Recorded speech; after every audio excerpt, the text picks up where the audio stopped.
Yeah, bro, it's crazy. This phone is itchy. So what happened is, right? My friend tapped. So it was 2008. We had this plan from the get-go, right? And we were already running tropical. When I say tropical, that means hot, right? That means red hot, right? So we're running tropical already, and I think we were already under some sort of surveillance, right? So it was grand final day.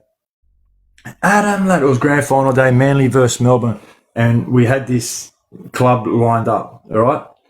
So, but listen to this. Thank you for the glove, Jace. My mate, one of my mates, his girl was pregnant and she was due to give birth, right? You wouldn't believe it. So the Saturday night, Mandy, she goes into labour. And obviously Sunday being the next morning, grand final day, he couldn't do it. He had to stay with his girl, which is like, you wouldn't ask him to do it anyway, right? So we had to find another driver. Wazza! Thank you very much. So we had to find another driver. So I ended up reaching out to a very good mate of mine that wasn't in the game, but wasn't out of the game. You know, he was doing like something else on the side, but he wasn't earning, but he was doing something else on the side to make money. So he come on board, right? So this is what happened. I won't mention where the club was. I won't mention anything like that. So we go and get a car Saturday night, right? And we got I think it was a Supra or a Nissan. No, it was a Toyota Supra. We had a Toyota Supra. We put it up. So what happened was the next morning we go. I see my mate. We grab him. We go. Remember, the Supras are only 2 doors. Okay, remember this. The Supras are only 2 doors, bro. Yeah. So we go. We travel to this place, right? What happens is I get out of the car. Jace, what? Thank you, Jace. I get out of the car and back then there was no COVID, but you still could get the spray painters masks and like the big white suits. Well, that's what I had on, right? I had a spray painter's mask and a big white suit with a hood. I had a tin of paint, but inside the tin of paint I had the Roscoe, right? Well, what I was doing was I was standing at the front door of the pub, scraping all the sign writing off the window, right? We knew who opened the pub. We knew who the A and B holders were to the safe, and we knew the last person in, right? But what we didn't realise was that there was an actual cleaner on the other side of the pub, and that there was somebody else that was inside the pub with the first person that come in. So when we went in there, we didn't realise this, right? We thought we had everything down pat. Well, where this pub, it was and Jace, thank you very much. Well, where this pub is, it was situated in it's a club, right? And it's situated in a town centre where there's a post office, a bakery, a bottle shop, a real estate, and all these other places around it. The only thing that was open being a Sunday was the bakery, right? So the boys park on the other side. I'm Jace, Mandy St. Clair, thank you very much. I'm out scraping the paint off the window. I'm waiting for the last lady to come in, who happens to be the bee holder of the tank, right? The tank is what we call a safe, right? So what happens is when she arrives, right, and she puts the key in the door, I pull the Roscoe out of the paint tin and I pull it on her and I walk straight in with her, right? Now, as I do this, my mate jumps out of the car, right? So he runs across. The driver's left in the car, okay? It's a 2-door. So he runs across, we go in. As we go in, Ryan, go out and come back in. As we go in, right, with her, this is when we realise there's another bloke in the pub putting up all the tab stuff. You know what I mean? For the day's racing, right? So there's 3 people in the pub, plus him, plus me and my mate. So what happens is when we come around the corner, he sees us. Obviously, he must have had a couple to drink already on the house because he had a little bit of Dutch courage, right? So I tell my mate, you take crowd control. I will deal with this, right? So when we go in there, I take them out the back and I get them to open up the safe, right? Mandy, thank you very much. You're a legend. Jace, legend, MVP. Jace. Yeah, so I take them out the back, right? Well, when I take them out the back and go to, yeah, what the hell? And I take them out the back and they open up the tank, right? Well, there happened to be a lady that I didn't see anywhere be in the toilet, right? And in the toilet, they got a pendant hold-up alarm. Listen to this, and I don't know why I didn't see him. Hidden, what's happening? Thank you. I didn't see her, right? And she'd never been there on any other weeks when we had watched it, right? So she was in the toilet. Well, she must have heard the commotion, right? And she pressed the pendant alarm that was in the toilet, right? Now my mate is outside on the scanner, and he has our number plate written on the dashboard just in case someone, we don't remember the number plate. So he's sitting outside listening to the scanner. Obviously, when I'm inside, right, he has to beep the horn to let us know we're on the scanner, right? So I'm inside, I'm waiting for the tank. It's on a time delay situation, right? They can both turn the keys and put their pad in and it'll open, right? So I'm now taking the money out, right? It's been like 2 minutes, right? And I'm taking the money out, right? Well, I hear a horn beep like 3 times. Beep, beep, beep, beep, beep, beep. And I'm thinking, fuck, I don't want to leave because I've got the money, right? I wait another 30 seconds as I'm cleaning it out. Bang, I can hear sirens. I can hear sirens coming. My mate yells out, Ganges, Ganges, Ganges, right? And I'm like, bro, you just got to wait where it's happening. It's already over, bro. Just wait, don't go. Just wait, right? And he's yelling out, bro, the ungies. So I get what I can and we leave, right? Well, remember, they don't know what car we're in. They've only got pressed the pendant alarm button, right? They don't know what color car we're in. They don't know anything, right? So as me and my mate come out, he has to jump in the back seat. I jump in the front seat, shut the door. My mate takes off, right? There's a bloke at the bakery watching us come running out, right? Because he can hear the sirens. My mate's beeping the horn, so they're looking straight at us, right? So as we come out the back of the pub and turn left to get up a driveway, then turn left again, coppers are coming from our right? And there's a massive roundabout in the middle. Coppers are coming straight from our right. We go straight through the roundabout. Coppers approach the roundabout, but they turn left to go into the pub. They don't get an understanding what car we're in because they're only coming on the pendant alarm, right? We're flying along this straight. Hey, Danny boy, what's happening? We're flying along this straight. Chat, let's go, chat. Oh, we're on 67. We're Eastwa. It's tatted on my face, means you ain't walked a mile. No, oh yeah, hectic. And we're flying straight along this road, right? Well, as we're flying straight along this road, another policeman's coming down towards us, right? Well, the bloke that seen us come out must have now spoken to the police that arrived because as soon as we drove past this police car, it's done a U-turn.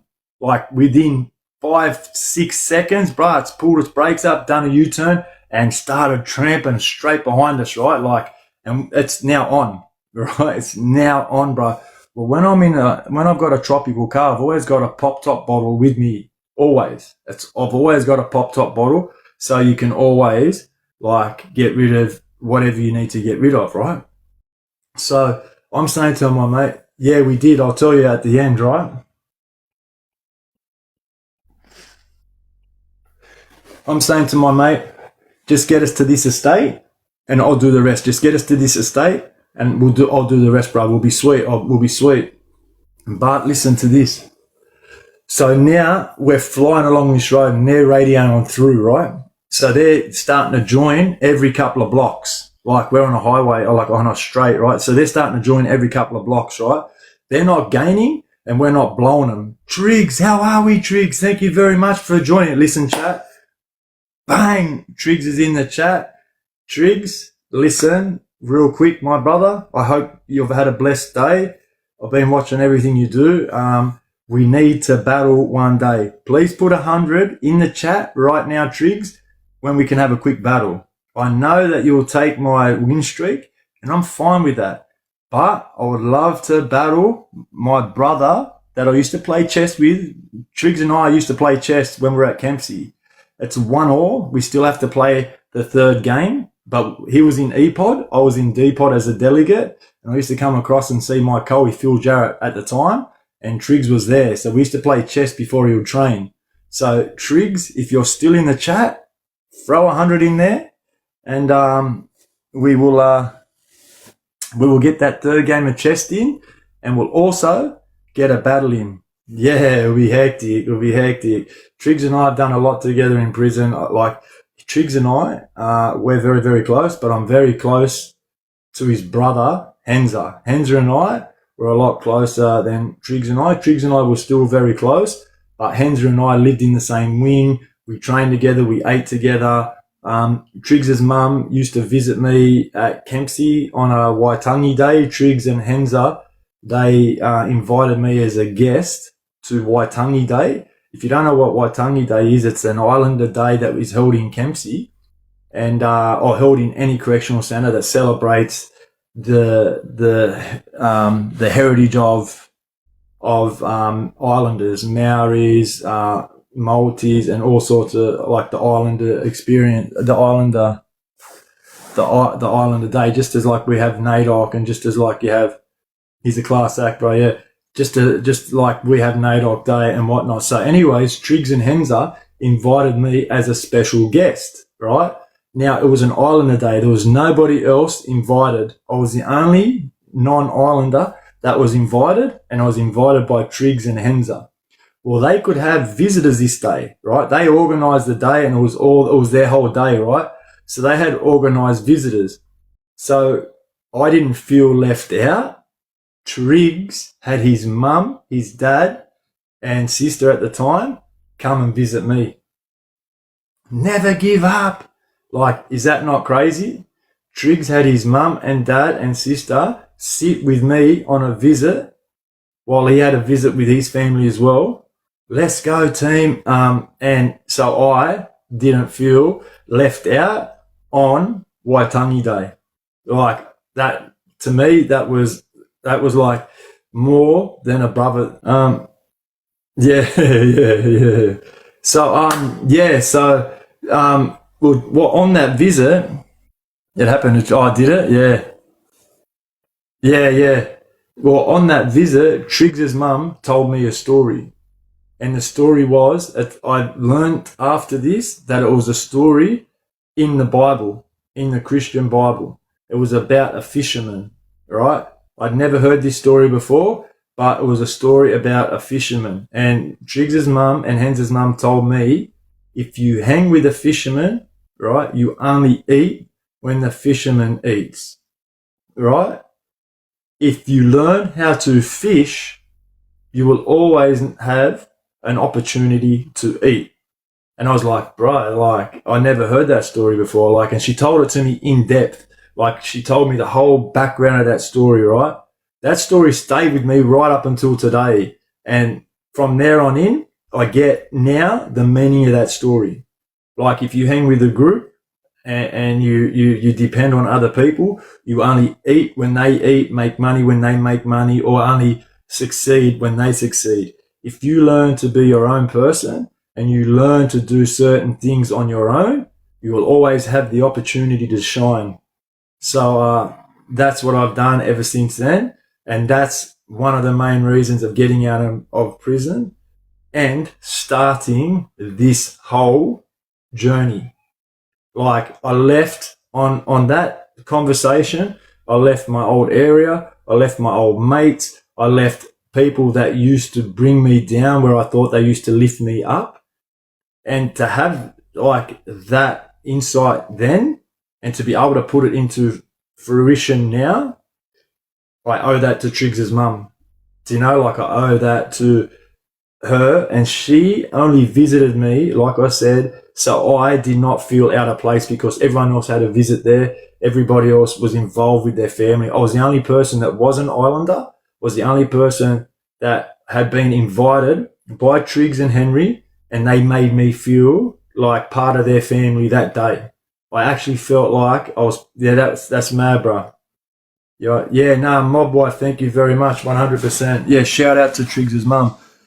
So for her to give me that insight as well, it had obviously given my life a whole new trajectory, and I started to understand that I was hanging around people that wanted to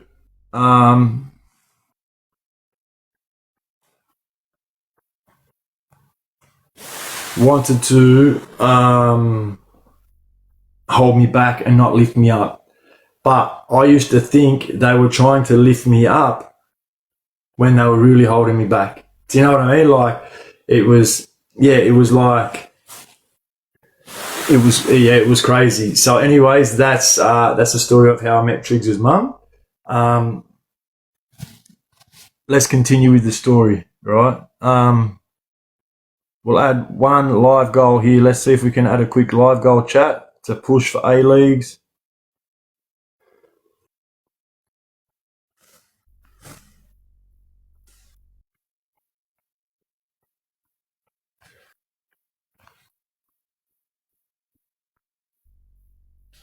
What is this?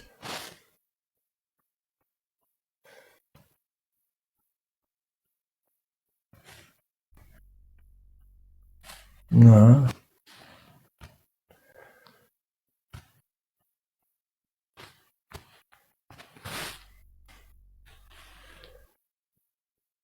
We have 3 meteorite showers, chat, as a live goal. 3 meteorite showers as a live goal. They're gone. Anyways, we won't let you gift. That's crazy, mob wife. Fuck, I don't know why. They should let you gift. They should let you gift.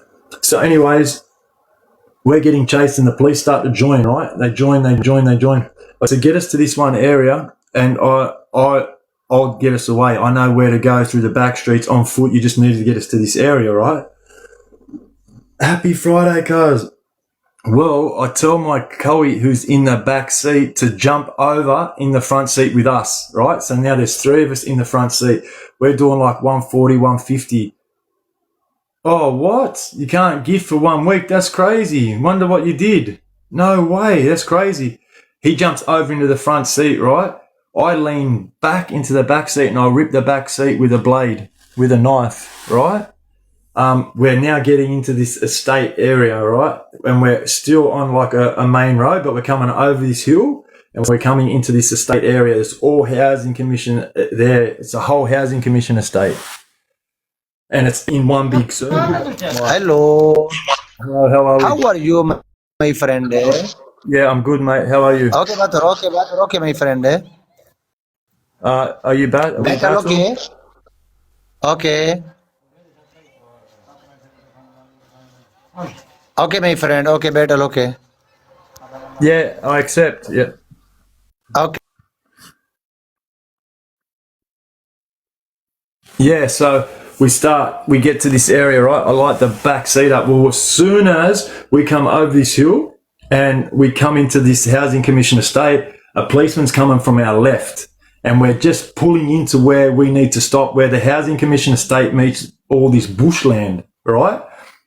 So when we pull in, I rip the back seat open, I squirt it with petrol, I light it up, right? Well, as I light it up, the flame comes straight back into the bottle and shrinks the bottle. Full shrinks it in my hand, so I'll throw it on the back seat, right? I open the front door. Chris, thank you very much. Oi, Hidden Dragon becomes a super fan. Thank you, brother. My Coey jumps out the driver's door. My other Coey jumps out his door. I jump out my door and I'm closest to the police officer because he pulls up right there. But then he also notices the back of the car's on fire, right? So he doesn't know what to do. He has to make a decision, right? I've now still got I've still got the mask on and the white suit with the hood on, right? I've got the bag full of money and I've got the Roscoe in the bag. The paint tin I left I left it out the front of the club, right? We take off on this footpath and we run around the corner and I jump this back fence. This is where I fucking made the mistake, bro. I jump the back fence, right? As I jump the back fence, I take the hood off and my mask, right? Sirens are coming from everywhere. Well, there was this lady at the front, like at her kitchen sink, washing the dishes, right? And she's looking out her back window, and we come around the corner of her house, and we're standing in her backyard, right? Sirens are fucking everywhere, and you can hear them closing in, and we're making the decision on, what do we do, bruh? Like, what do we do? Do we hide or do we run? Like, do we make a move? Well, my mate said, listen, lad, we're all got to make a move, but we can't stay together. Like, we just got to Oge. This is where we're meeting when we get away, right? I said, done, sweet, right? So as I'm in her, Jace, thank you very much. As we're in her backyard, they got a colour-bomb fence. As I come around, for some reason, look back. She's standing at the window. She looks straight at me, right? So when I look at her and she looks at me, I put my mask on, I put the hood back on. I jump the colour-bomb fence. As I jump this colour-bomb fence, there's a bloke in his backyard watering his garden with his big German Shepherd. Well, as I jumped the back fence, it kind of startled him, and he's turned around with the hose and it's got me. It's all like full drenched me, bro. Lucky I had the suit on. Doing Aussie made, doing Mr. Doing Mrs. Aussie made, right? So he's turned around startled and he's wet me, right? So my mates come over the fence after me. My third mate's come over the fence, right? Aussie, what's happening? Now we've took off down the side of his house, and we've jumped his little side gate, and we're in his front yard. Well, his front yard, there's a big horseshoe, right, around this street. So he's in a big horseshoe, and it does a big loop, right, and comes back out. So we're going to run across this road and hope for the best, right? Well, as soon as we run across the road and we're over into another house, coppers come flying out. There's polles polles out, coppers know we're in the area, right? The policemen get to put the car out, and now coppers are everywhere. All right. So we end up getting to this one house, right?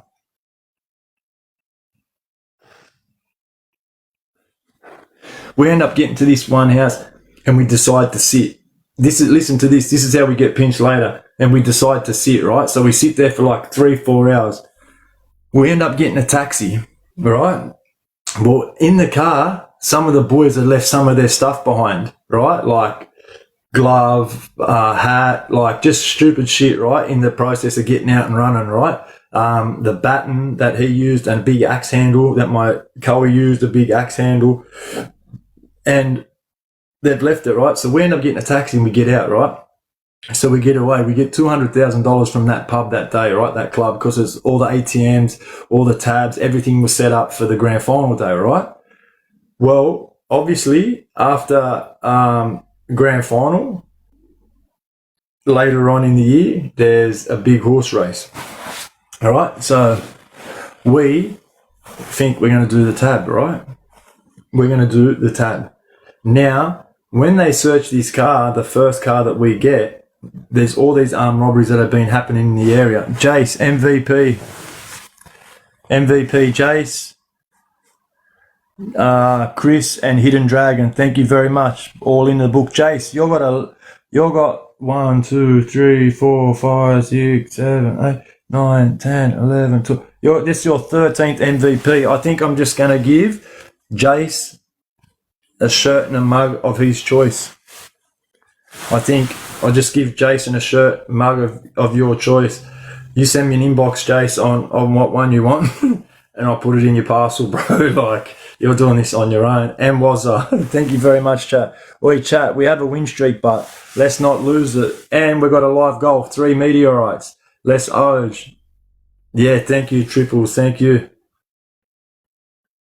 Yeah, 100%, bro. And that's right. Oi, that's exactly right, Rod. 100%. That's why I share my stories and share what my mistakes so other people don't make them. And this is a story of redemption. This is not a story about boasting how cool prison is. If you would actually watch my channel, you'll understand that my life isn't about that anymore. My life, KVT Eshay, bro. Oi, have a look at my story today. You'll see one of the original KVT boys on there. Paulie Bolamatu, bro. And that's what my life is now, changing the trajectory of the youth who think the bright lights, fast cars and fast women were all about fun, and how loyalty and respect isn't given in this game. Loyalty and respect is not given in this game, even if you earn it. Oi, my win streak went again, bruh. What the actual fuck?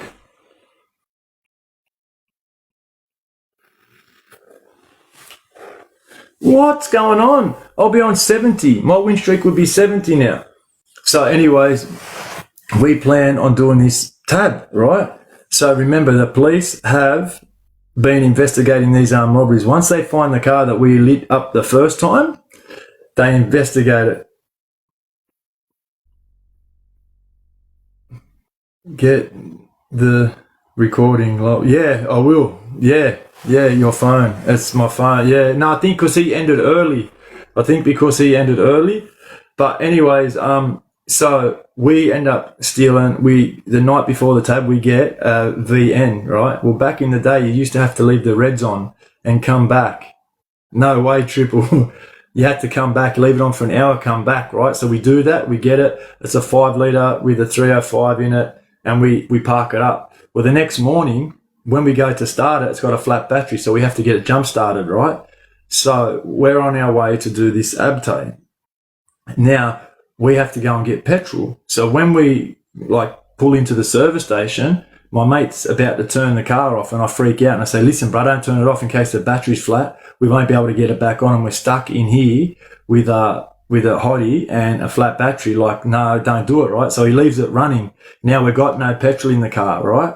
Well, a policeman is driving past us. Well, our number plate must have flashed on his hot list because as soon as he was coming past us, he just made a big V line straight into the service station and tried to block us in, right? But as he done it, he didn't park close enough to us. He just tried to block the exit. So give us enough room between him and the petrol bowser to get around. But we had no petrol, right?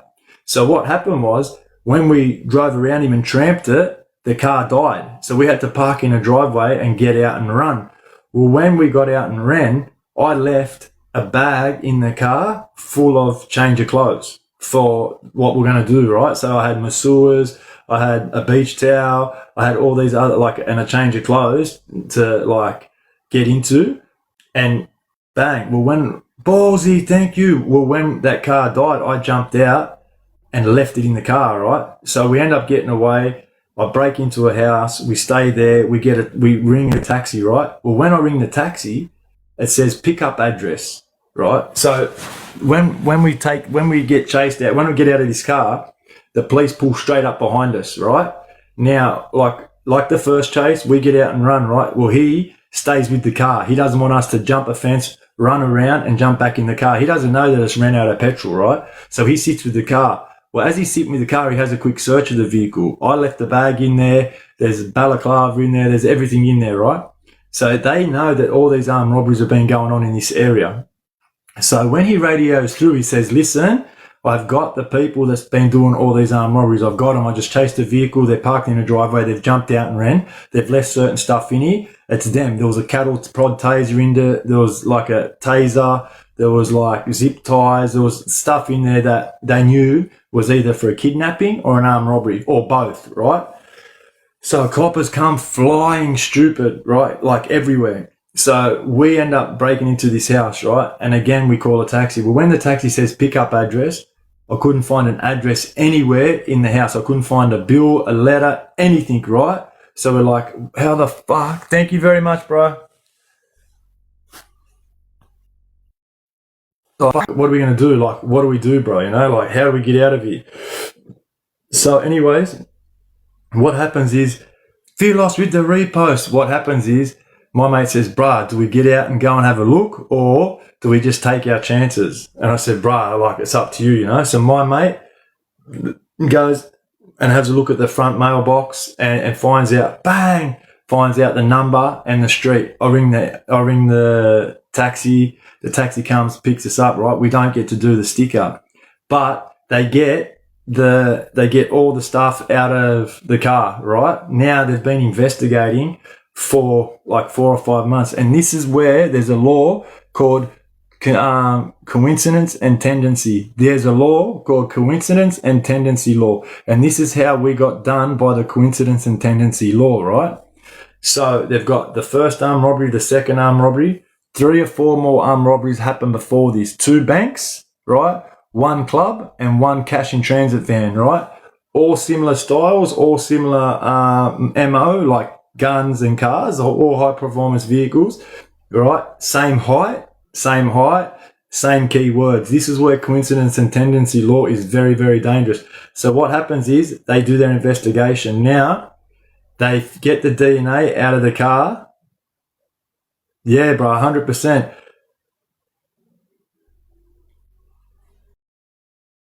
But anyways, right? So then we've committed that other one, right? Well, 3 months later, my house gets raided, bro. Right? My house gets raided. So when my house gets, he's full demand. Yeah, bro, 100%. It's doubles, chat. It's doubles. So my house gets raided, right? Well, when they arrest me, they charge me for every armed robbery, the whole six, right? They haven't got evidence on the first 4, but the last 2 they had evidence on. So what they did was they used that evidence on them 2 to charge me for the whole 6, and it was a coincidence and tendency law that got me found guilty. Now, if you don't know what a coincidence and tendency law is, it's a law.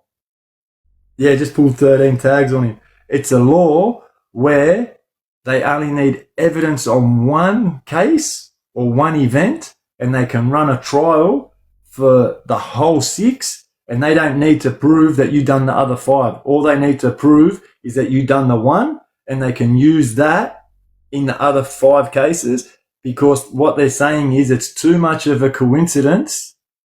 He has a tendency to act this way. It can't be a coincidence. This is not a coincidence that all these armed robberies are done similar. There is no other person out there that will do. Yeah, wait, Jace, that's why I just laugh at him. It's probably someone that supports somebody that I don't like. So I just agree. Like, let him come through here and. Yeah, bro. Wait, Doomsy. Yeah, we got exactly the same, bro. Exactly the same here, bro. So yeah, it's crazy, bro. It's actually crazy, bro. So that's how I got found guilty for them to end up going down on 6. Like, the coincidence and tendency law in New South Wales is dangerous. Very, very dangerous. Very dangerous. But so we went in 2004 for that. 2008 for that, and then I got out I got out September last year.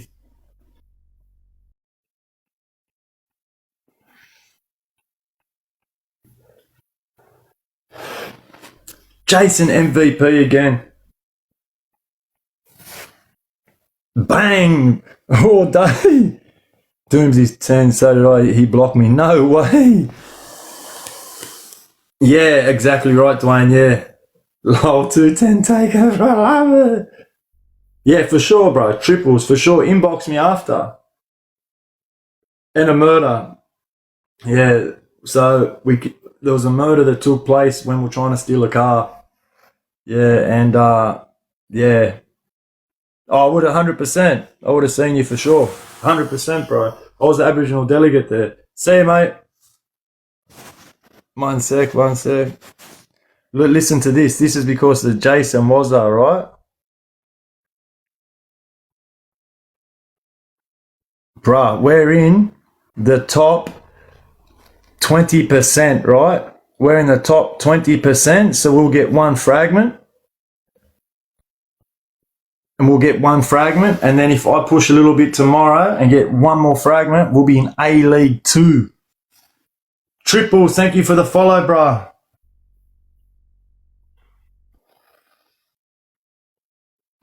Yeah, no, sweet. Yeah, sweet. Oi, triple double, each one. Yeah, sweet. Thanks for the follow, bro. I'll hit you back and message me. For sure. Yeah, for sure, bro. 100%. I'll check it. Set. Aha, yo, set. Oi, go and have a look at my story, Triple, and tell me if you know that Kaviti brother in the picture with me, because me and Joe Fresh are best mates. If you know Joe Fresh, Daniel Eshay, me and Joe Fresh are best of mates. Set. Yo. Cash Eddie, thank you very much. Oi, Jace, Big effort again tonight, lad. Appreciate you, bruh. Set night, Niggs. Night, my bruh. Night, my bruh. Much love. Much love, Kaviti, brother.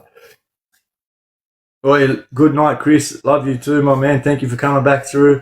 You're a legend. But, yeah, chat. So we're going to be pushing every night now. So what's the next topic, chat? Give me a topic and let's urge on the topic. Whatever. T86, TJ86, thanks for joining, bro.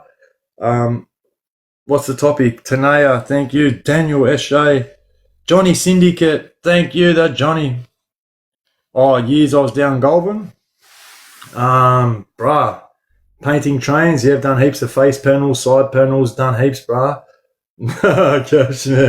Bruh, listen. I've told a couple of them stories. Big Red S.A., thank you. I've told a couple of them stories. Bang, he left early again. Bruh, Snowburn Gay was, 9, 7, 8, 9, and then 04, 12, and then Supermax. We need flicks, yeah. Yeah, I did Ballsy. I did a couple of them, bruh. I used to do a couple of them. They were one of the first go-tos. They were the first go-tos. Do you know what I mean? They were the first go-tos. But like I'll tell you now, like this day and age, to the youth on the streets today, right? You need to understand that jail is overrated and it under-delivers. The New South Wales, it's over, yeah. The New South Wales prison system is set up for failure. It's not set up for rehabilitation. And I was having this conversation with this young dude today when he met me, right? So when I met this young dude today, he was going out, he was spending time with his mates, he was coming home in hotties, he was jumping out his window, he was starting to smoke marijuana, and he was starting to do like all that stuff that leads you to the life that we've all lived, right? And I explained to him that it feels great to be out of your house when you're around structure, but what you're actually doing is you're leaving a structured center to be thrown in structured chaos, which is a New South Wales prison system. I do know Joey and Alfie Wallace. I know Alfie Wallace, a Joey Wallace, a Todd Wallace. I know a couple of Wallaces. So, like, you need to actually rethink what structure you want to be a part of, because the one that you're heading towards, Mark A. Smith, thank you very much. The Chrissy Wallace, the one that you're heading towards. Boy, thank you very much, Dwayne. I appreciate you, bro. The one that you're heading towards is the worst one to choose, because I tell you this right now: respect and loyalty does not come with this place. Respect and loyalty does not come with a patch or with a badge or with colors worn on your back or with a postcode or with a tag. Respect does not come with that, even when you think you're earning it. Like, you have to understand that the repercussions of this one error is life altering. And when I was talking to him today, he actually asked me, like, if you could take your life back, would you change it? And I told him no, because I wouldn't be the person I was today. And he said, so you would go through all that to get to where you are today?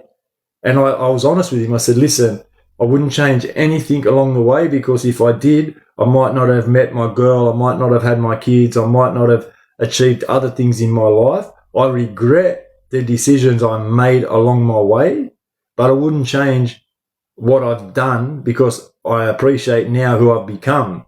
But if I had an education on what it may have happened to me when I was younger, I may have never went down this road, but I would not change what I've experienced if I could right now. Do you know what I mean? And he was like looking at me like dumbfounded, like, seriously? And it was like dumbfounded, right? And it was like, why? And I was like, it's not about changing anything like now. It's about changing it before it begins. It's not about changing it after it's happened, because that's irrelevant. Change then is irrelevant.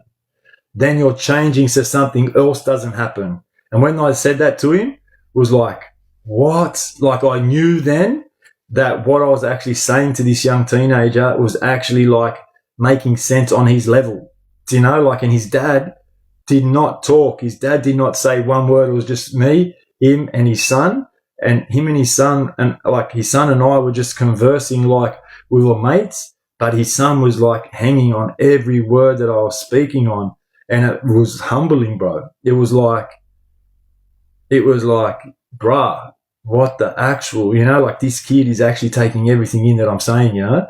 But when I spoke to him about change, like, I don't think he got it at first. And then when I explained to him what the difference is between like change and proper change, like if you understand what I'm saying to you right now, you'll get it, you know. And at the end of that conversation, he understood what I meant about change, like how I wouldn't change anything before. You know, I'm glad how I am now, you know, but if I had the opportunity to be told what I could expect from this life, I'd probably change it then. So the situation you're in right now, you have a decision to make. You change it now, or you live this part of your life and get ready to make a change for your future. Do you know what I mean? Like, do you really want to have my life mistakes, and do you want to experience them? Why won't you experience my life mistakes through me, understand them, and don't repeat them? Like, why do you need to go and... Oi, Susan, thank you very much. I appreciate that. I appreciate that wholeheartedly. I actually appreciate that fully. Thank you very much for your kind words.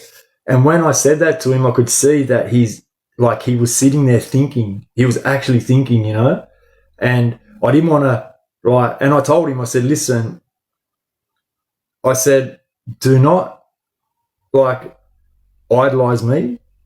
Do not idolize me as a role model. Do not idolize me as somebody that you want to look up to. Use me as somebody you don't want to become. Don't have me as some role model like I'm going to be like ROBIN210, or I want to be like ROBIN210 because ROBIN210's got it together. Use me as the person you don't want to be, because what I went through to get to who I was is crazy. And I don't wish that upon anybody. I don't wish that upon my worst enemy. But what I do wish for the youth of today, my mistakes be your lessons. My mistakes of my life be your lessons. So you experience my mistakes through me. Don't go out there and experience them for yourself, because at the end of the day, it's a wasted decision that you're making right now. Nobody carries... NASA, thank you very much. Nobody carries the loyalty right to the Y, and nobody carries the respect to the T. It doesn't happen. And if you're looking for any of them two things, you will not find it in prison.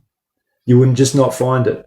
You don't find it in a club members patch. You don't find it on your back. You don't find it in a tag. You don't find it in a postcode. You find it through people that hold you accountable for the actions that you're committing right now, and not take you along for the ride. If people are taking you along for the ride, they aren't respecting you as a person, and they're definitely not showing you loyalty, because a real friend will pull you up on your stupidity and hold you accountable for your actions. Your fake friends will boast your actions up and tell you that you're a maddest and nobody else is better than you, to keep you on the same path as them, because they don't know how to change. So you got to differentiate real ones from fake ones. And that's hard. I know it's hard, because the fake ones seem the realest. I get it, bro. I get it. I've been tricked by the fake ones too, bro. I've actually been tricked by the fake ones too.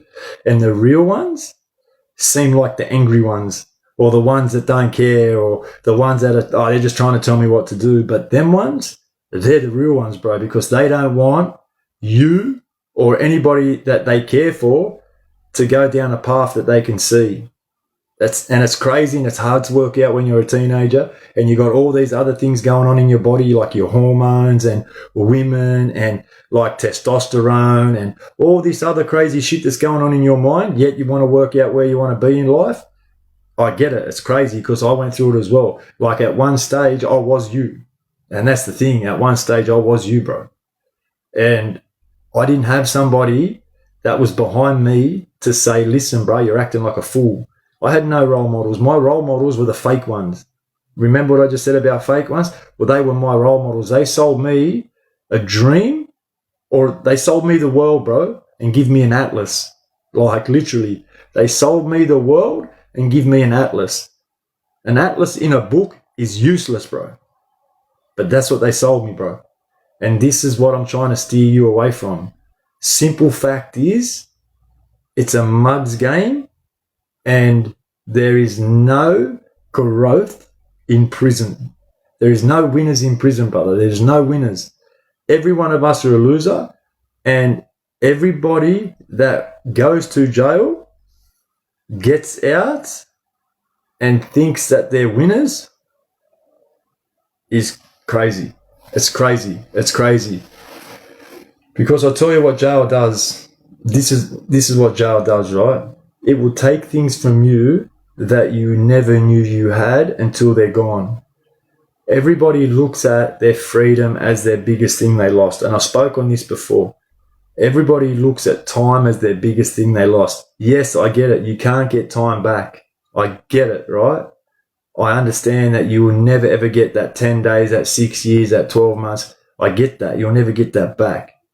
But once you start to lose your conscience, your empathy, and you become detached from your heart, when you start to lose these things, they're just as hard to get back as time, brother. They are just as hard to get back as time, because you will be forced to become somebody 100%. Your sanity, bro. People are forced to become somebody to survive prison. So your biggest lie becomes you. You get what I mean? Your biggest lie in life becomes you as a person, because you're in jail portraying somebody that you're not. You're acting in a manner just to survive. And when you get out, you then get confused on who you are as a person, and you act the same way outside. And that, in turn, will lead you back to prison in a revolving door. And because you've lost your empathy and your conscience and you're detached from your heart, it's so easy to keep coming back.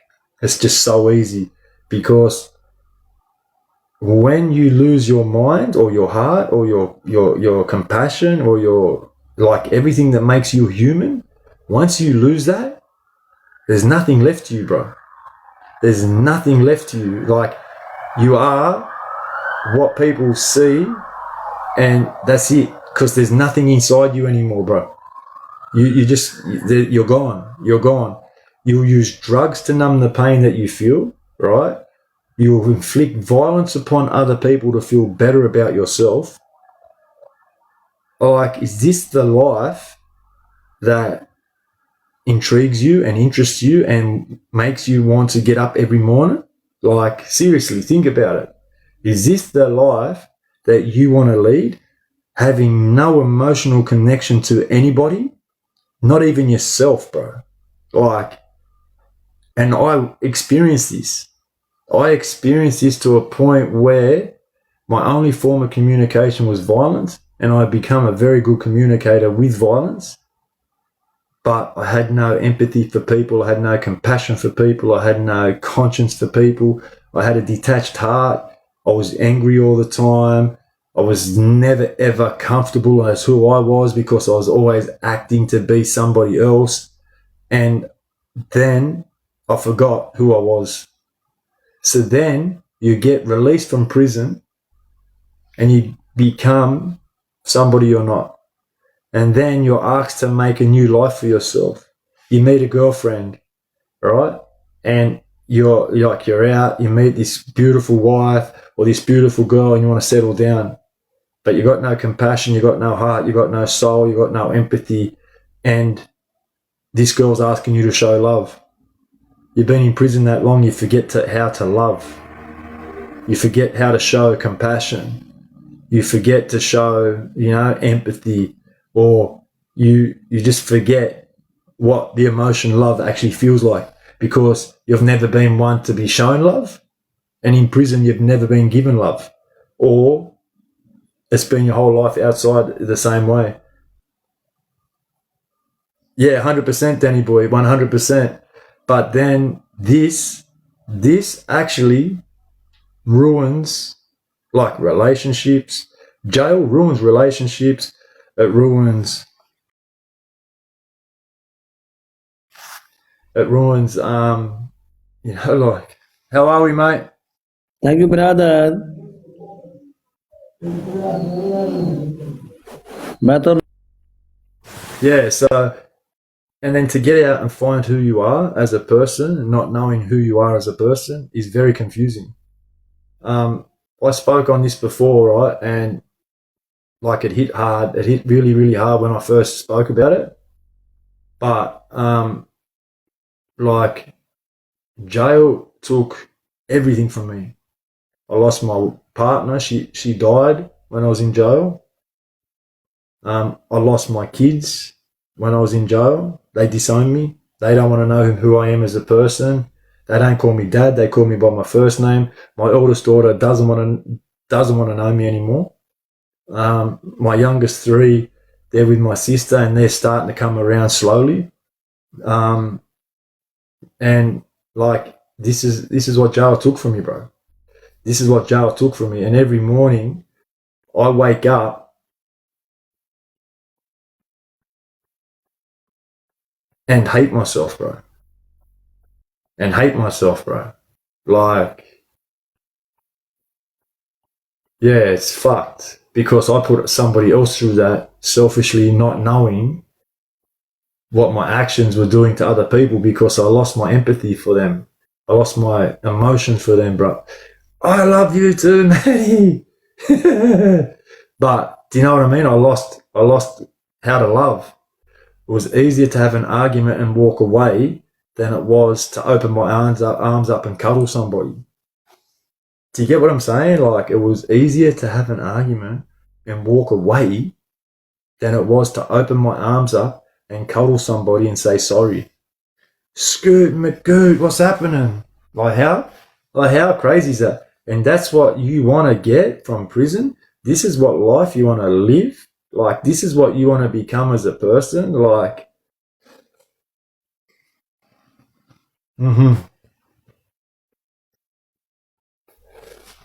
it's the highest. Bro, it's all I want to be. Bro, listen, if I put the energy into being a dad as I did as to being a criminal, I'll be the best dad in the world, bro. But listen, also, now, this is what I want to talk about, right? You can't force them now when you're ready. Am I a former police or fireman? Are you serious, bro? Why?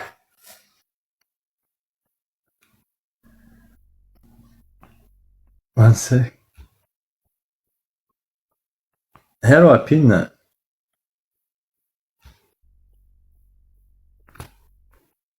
One sec, I just want to pin this comment. I can't pin it. Am I a former police officer or fireman? Bruh. Bruh. Like, oh, you can't, yeah. Oh, I know, I just worked that out.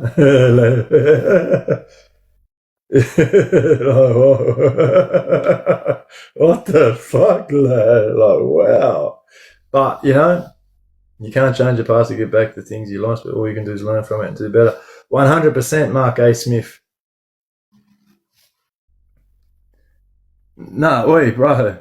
I'm just talking about prison, and you asked me if I was a police officer. Like, that felt like you're attacking me, bro. Honestly, a simple no will do, I get that. But coming in and asking someone if he's a police officer when he's talking about prison, that could be taken as an attack too, bro. Like, but yeah, I give you that. I give you the simple answer with a laugh. Like that should have answered it all. Like I'm talking about rehabilitation. Like, bro, yeah, like I'm talking about rehabilitation, bro. Like if I'm talking about rehabilitation, it's not because I'm a reformed police officer. Like, yeah.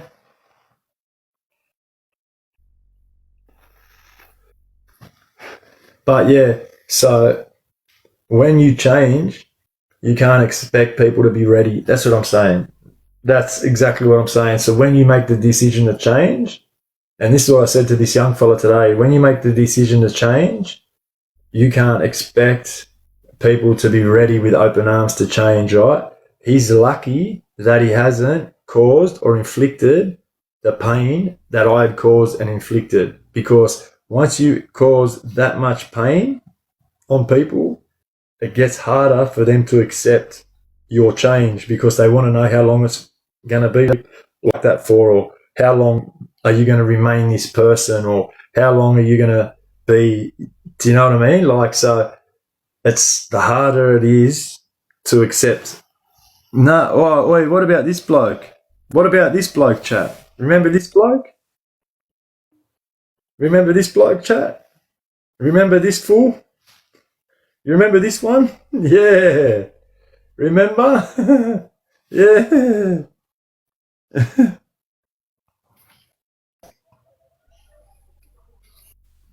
Yeah, I just wanted you to have a look at him. Janny King, I love you too. Yeah. Yeah. Hello, brother. Hey, bro, what's happening? How are you? You okay? Yeah. What's wrong with your voice, bro? I am What's wrong just with your using voice? voice changing. Oh, Just are you? using voice Yeah. changing. Yeah, change it to a lower voice. Change it to something lower. Something Okay. deeper. Like to something deeper. Like to a man's voice. Like to a Okay. Now is that okay? Yeah. Where are you from? Welcome, Me? boy. Assalamu alaikum. I'm from Yeah, Sydney, Australia. Where are you from? I'm from Pakistan. Oh, what? East side of the central west side, or closest to the south of the east? Which side?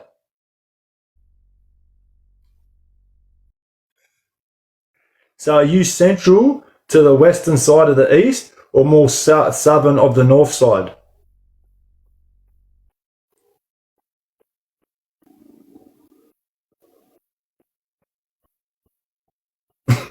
He's got me muted. Johnny King. Right. Yeah, right, listen, chat, like, his brain is loading. Snappy. Yeah, I've overloaded his mind. Oh my god, bro. By the way, chat, listen, like, yeah, so that's what it's about, bro. It's about making change, and it's about, like, you know what the biggest thing I learned this prison sentence, if I can be honest with you, chat, and I know I can be, the biggest thing I learnt this prison system for this lagging was accountability. I tell you something that I always did, and I always blamed other people for my actions. Like if this didn't happen to me 8 years ago, I wouldn't have done this today. If this didn't happen to me, I wouldn't have done this. If he didn't speak to me like that, I wouldn't have uppercutted him. If he didn't do this, I wouldn't have done that. Once I took accountability for who I was and for my actions, bruh, change was like so much easier. Like, so I told that young bloke today that he has to take accountability for his actions, and he can't blame his dad for grounding him, and that's why he jumped out the window, because his action was the thing that prompted the grounding. Do you know what I mean? Like, and that's what he was saying to me today. He's like, my dad's a sergeant, bruh. What was that? Thank you very much. You know, like my dad's a sergeant, bro. Like he just rides me, you know? And I said, listen, like, I get that when you're being ridden, it feels like shit and it feels like the world's against you. But if he didn't ride you, that's what would be concerning, bro. If he let you go out and do all these things with your mates, that's when you should worry, bro. Your mates that don't have people to do that are going to be like people in the long run. They're going to face issues like me. You, with a background now that you have, because you're being grounded is because you're being cared for and loved. I know it feels like you're being hated on, and I know it feels like that you're being punished, but it's your actions that are warranting your punishment. Same as if you go and commit an armed robbery and you go to court, you're being punished for that action. Like, you can't blame the judge giving you 6 years and turning you into somebody that you didn't want to become, because your actions are what put you there. And that's what has made a massive change in my life, being held accountable for my actions now, and me holding myself accountable and not blaming other people for why I act in a certain manner. And once I found accountability in myself, change was easy, bro. Like, and when I mean easy, like, it just didn't happen, obviously, like that. And it's still a work in progress. But I mean, it was easier to criticize myself on my actions. It was easier to say, listen, bro, you're acting the fool, lad. Like, you need to pull up. Do you know what I mean? Where before, I would be like, bro, like, I only done that because he done this, or I only done that because they said this, or if they didn't do this, I wouldn't do that. Do you know what I mean? Like, so now, yeah, and every day I make sure that I get up and I remind myself what I'm thankful for. That's the biggest thing I do now of a morning. Yeah, thank you, Wazza. I appreciate it. Thank you very much, bro. Thank you very much, bro. I'll have a look at it straight after this. And yeah, that's, like, I have to remind myself what I'm grateful for. And like, even this morning, I was grateful for my accountability. Like, other mornings I'm grateful for my auntie, or I'm grateful for people that still show me love, or I'm grateful just to be drug free, or I'm grateful to be alive. There's certain, you just got to have gratitude, because once you start taking things for granted and expecting them always to be there, you start pushing boundaries and you start pushing limits, and you start finding ways to bend certain things to get certain places. So yeah, I learned that, accountability, to have accountability keeps everything else in a structure. Like, it's crazy. Fakery ain't worth it. Exactly right, bro. Fakery ain't worth it. Oi, brother. Okay, brother. Thank you very Thank you so much. much. Oi, before you go, so you said you're in Pakistan? Yes, So what part of Pakistan are you in? Are you at the eastern side of the southern border, or closest to the I'm in- western side of the north? I'm in capital. So the capital is east side of the north, but western side of the south, but central to the middle. It's like in the south. Yeah, Yeah, so in it's south. south of the north side, but closest east to the west, around that Yeah. district. Yeah, I thought so. You have a great day, my man. Enjoy yourself. You too. Thank you for the battle. Nice to Much listen love, to my you. man. See you, mate. Thank See you you. so Bye, much. mate. Yeah, same to you, bro.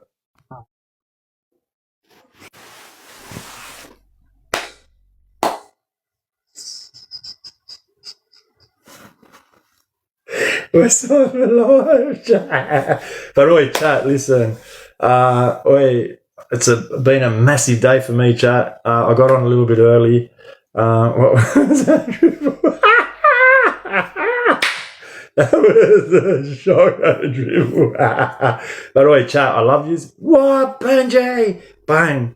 I love yous, chat. I'm gonna, the 210. I love yous.